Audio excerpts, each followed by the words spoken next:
Hey YouTubers, I'm back to teach you today about how to fix a rather common problem with the Ford Fusion. This is a 2017. You'll see the dash is giving me a warning, shift system fault, service required. You got your little yellow wrench up there indicating some service issues. Relatively simple fix, pretty common. I believe there was a recall on this. Probably like me, you don't like to go to the dealers even when it has to do with a recall, because typically the dealers are going to find something else. They're going to charge you more than you need to handle, more than you need to do. So I'll show you how to go ahead and fix this yourself. One thing you'll notice is when you get in the car, it does start. We are running here. I've started the vehicle, and when you try to shift your vehicle, we shift here into gear. You'll notice it automatically shifts back into park, and you're unable to do anything. You can't shift, you can't drive, can't go anywhere else, requiring this simple fix here. So I'll show you how that works. We'll go ahead and turn the car off, and I'll show you underneath the hood what your problem is. Okay, so we pop the hood. On the right side you'll see your battery. You're going to come over this way. You're going to look down between your battery and your airbox, and you'll see the shiny rod right about there. That rod is connected to your transmission cable, and I believe it's called a shift cable or transmission shift cable, something along those lines. That silver rod goes up, and it's hard to see from here, but connects a little further up there. That connects to a metal post that's coming off of, I guess, the frame or some other sort of part of the Ford. You'll see that circle in the center, and that comes loose. When that comes loose, it generates the issue that you saw before, and you can't put your car out of gear, and you'll be stuck. So this is a fix, I guess, that was a recall with Ford, and you can go back to the dealer and get it fixed. But there's really no need to do that because we can do that here on our own. So what we need to do is pull this up off the pin and see if we can get you in there a little closer. So now see, I pulled it off of the pin, which sits right there, and this goes on top of that pin. Up in there, it's a little hard to see, but you'll see there's a little post that this is supposed to sit on. What happens is there's a fitting, there's a bushing on the end of that unit that wears off, comes out, and then it won't stay on the post. So I'll show you what I found. You can purchase for a few bucks off Amazon. I think it was like $9, and you can repair that. I'll show you that in a moment. Okay, so I got the camera a little bit closer down here so you can see how that's supposed to sit. Again, it sits on that metal post, and there's supposed to be a bushing in the center of that holds it onto the post. And once that bushing comes off or wears out, you'll start to see this error. It doesn't happen all the time, but eventually it's going to pop off of there and you'll be stuck. Okay, so here's the part I found on Amazon. It's called a shift linkage bushing.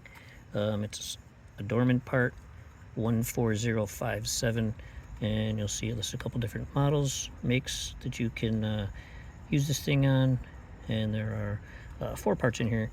You have the 2 orange parts, and then you have 2 white parts here.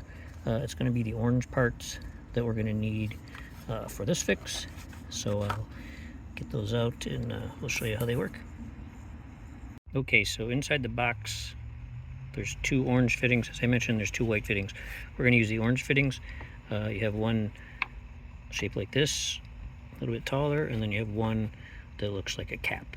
What we're going to want to do is we're going to put this one over the pin.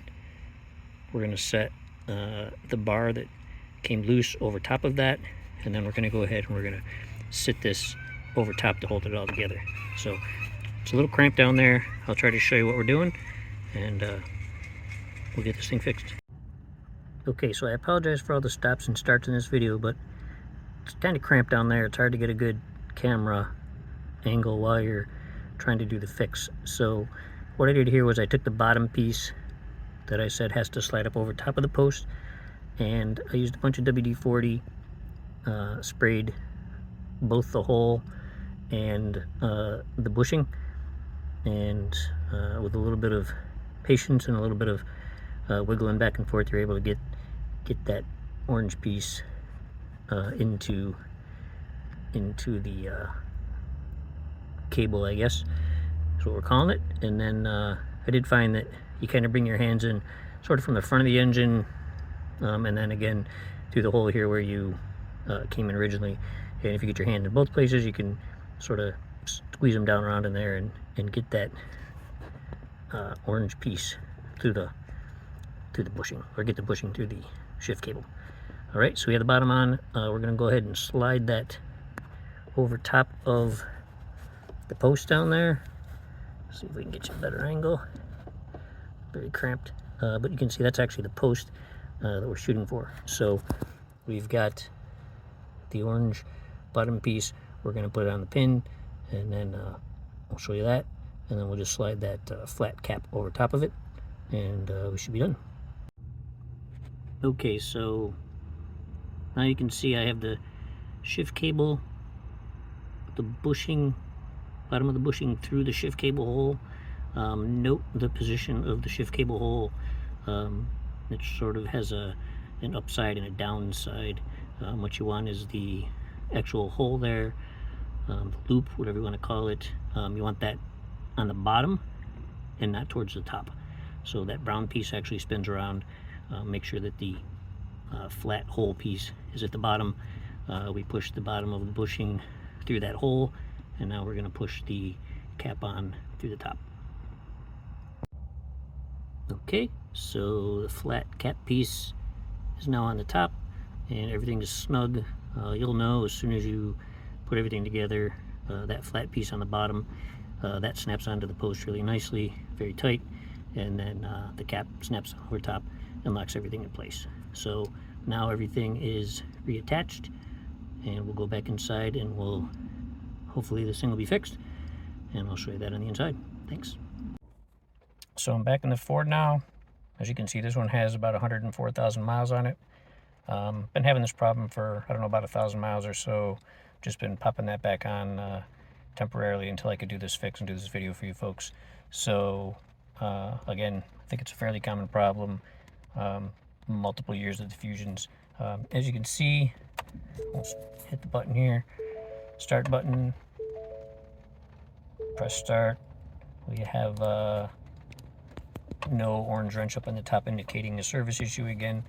We'll go ahead and start it. And it's now started with no service warning. You can see we're in park. Shifting into reverse, neutral, drive, and then back. All right, everything is good.